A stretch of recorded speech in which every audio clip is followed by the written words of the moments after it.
Welcome to Thunderstorm Advance Numenera. It's good to have a holiday, and now I have more peace of mind than when you are working to actually dive into board games. And I was planning to make videos of unplayed as of yet games to showcase them shortly, but actually I was drawn again towards Thunderstorm Advance Numenera. I designed a campaign mode, a resettable roguelite campaign version, and I'm going to test it out. For the setup I use the pre-constructed scenario, and here it is an ancient evil, which sets up the clever, rugged, strong-willed and tough heroes, and by now I understand the game mechanics a little bit, so the heroes are put in the top. Then you have the punch, dagger, dart thrower and bioenergy cutter, and there's a Sarek as the guy.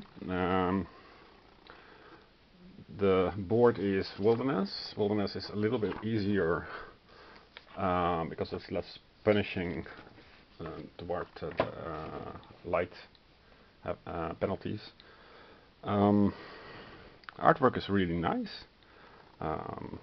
I can zoom out a little bit so you can get a glimpse.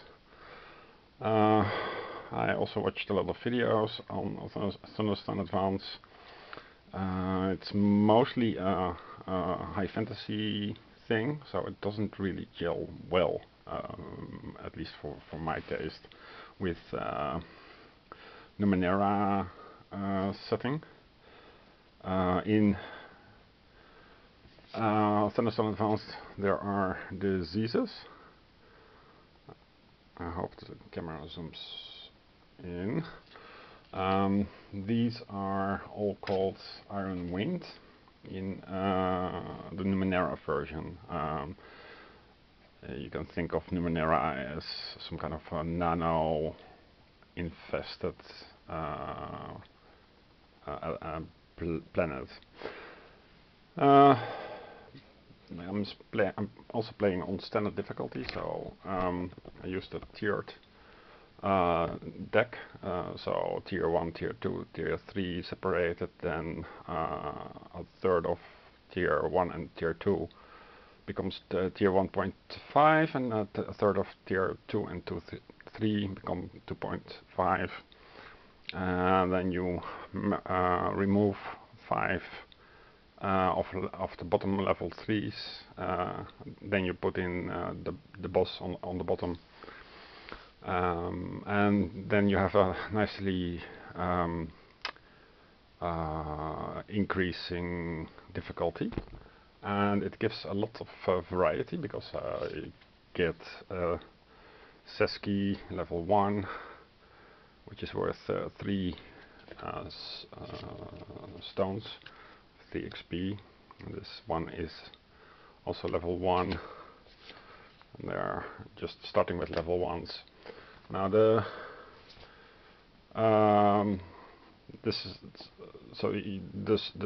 pre-constructed scenario is just the standard game.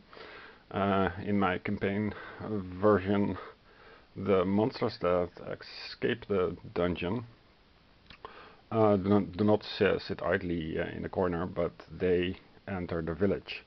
And that goes like so. So the top left stack of at least one card gets the monster in the bottom in landscape, so you can quickly see which decks have been infected, and when the last So here, when the last has been infected by another monster, and a new monster enters the village, then you rotate all the landscape cards into portrait, and then you start again at top. These infected monsters also stay with the deck as long as it is not completely depleted. And after the game is finished, you put the monsters along with heroes or the cards in the wrappers. So next time you can encounter these monsters again.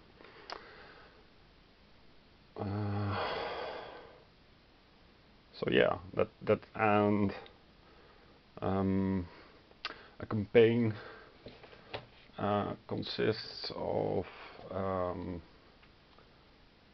you have an envelope where you put in all the destroyed cards, and on top of the envelope you write. So it's something like this. I will publish the rules after playtesting.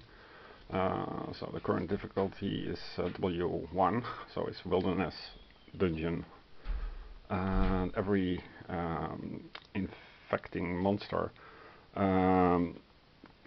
destroys one of the top cards of the stack that it is has entered, regardless of level.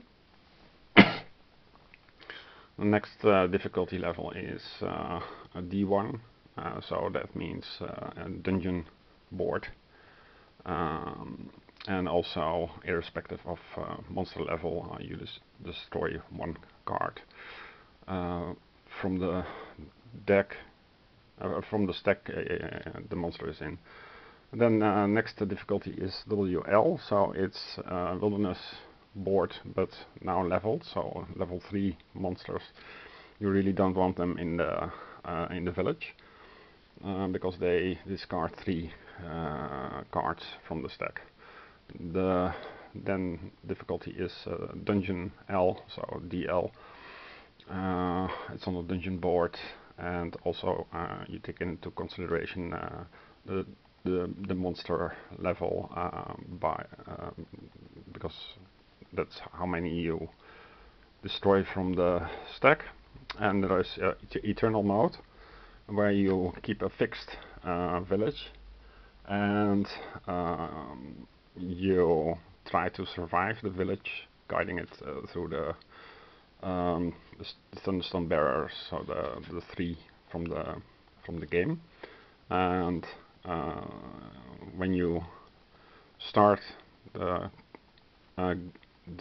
campaigns, you tick off what is unlocked. So at the start, Wilderness 1 is unlocked, and here you keep playing until you have defeated all the thunderstone bearers, and then this unlocks the next difficulty. On the bottom is the session log, and this envelope will hold all the destroyed cards, even the regulars. So if a regular gets destroyed, because it's a level 0, the normal rules say to put it back, but destroy is destroy in this variant. So, well, I started the game. We are now at the start of the 4th round. So the first round, the dungeon was empty. I didn't bother with monsters. I just spent my turns to buy heroes, and this is now my hand, and I think it's time to destroy one monster in the dungeon.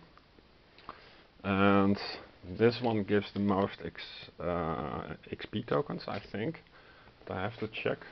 and that's on me because it's a bit vague. Let's see, it's, oh no, it's victory points. Okay, so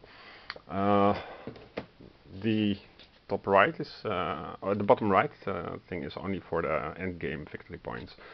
So if it goes into the dungeon, into the village, then it counts as -4 victory points against me. This is the amount of Thunderstone shards. Also, the icon is a Thunderstone shard. They're all 2, probably 1 plus the level. So it doesn't really matter much